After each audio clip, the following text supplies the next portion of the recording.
బండి సంజయ్ గారు, మీరు ప్రభుత్వంలో ఉన్న సంగతి మీరు మర్చిపోతున్నారు. మీరు అపోజిషన్లో ఉన్న ఫీలింగ్లో మీరు ఉన్నట్టున్నారు.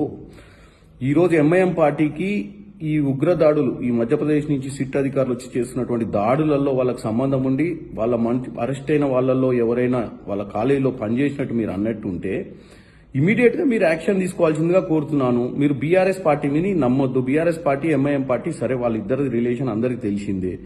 మీరేం చేస్తుర్రు?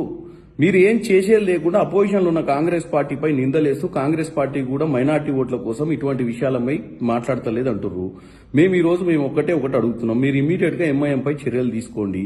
మీరు ఈ రోజు మీ ప్రజలందరికీ తెలుసు, ఎంఐఎం పార్టీ గతంలో కేవలం హైదరాబాద్ కి పరిమితమైనటువంటి పార్టీని ఈరోజు భారతదేశం మొత్తం ఉత్తరప్రదేశ్, వెస్ట్ బెంగాల్, బీహార్ లాంటి రాష్ట్రంలో తీసుకుపోయి ఎన్నికలలో ఎవరు నిలబెట్టరు, దేని లబ్ధి కోసము.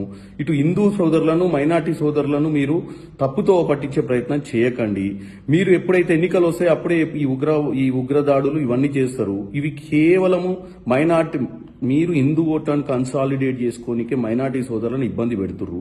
ఇటువంటి పార్టీలను కూడా మీరు వాడుకుంటారు. మీకు చిత్తశుద్ధి ఉంటే ఇమీడియట్ గా ఎంఐఎం పార్టీ మీద యాక్షన్ తీసుకోవాల్సిందిగా కోరుకుంటున్నాము. ప్రజలందరినీ కూడా తప్పుదో పట్టియొద్దు. మీరు ఒక భారతీయ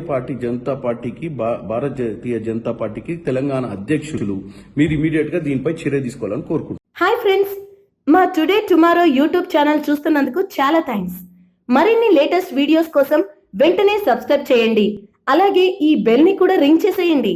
మా నోటిఫికేషన్స్ అన్ని మీ మొబైల్లో వస్తాయి. అలాగే మా వీడియోస్ మీకు నచ్చితే లైక్ చేయండి, షేర్ చేయండి, నచ్చకపోతే కామెంట్ చేయండి.